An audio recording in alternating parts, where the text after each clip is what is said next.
তিন ম্যাচের ওডিআই সিরিজে সাউথ আফ্রিকা এবং পাকিস্তানের মধ্যে পাকিস্তান 1-0 লিড করে আছে মোহাম্মদ রিজওয়ানের ক্যাপ্টেন্সিতে। আজ সেকেন্ড ওডিআই নিউল্যান্ডে হচ্ছে, যেটা সেখানে সাউথ আফ্রিকা টসে জিতে ফার্স্ট বল করার সুযোগ নেয়।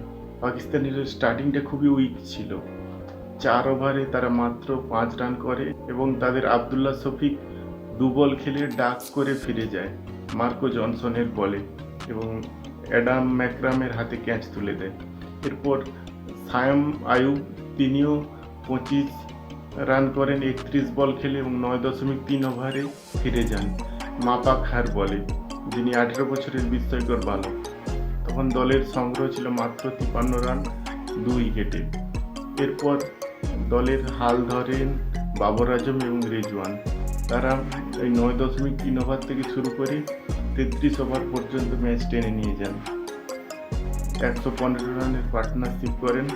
বাবর 95 বল খেলে 73 রান করেন এবং রিজওয়ান 82 বল খেলে 80 রান করেন।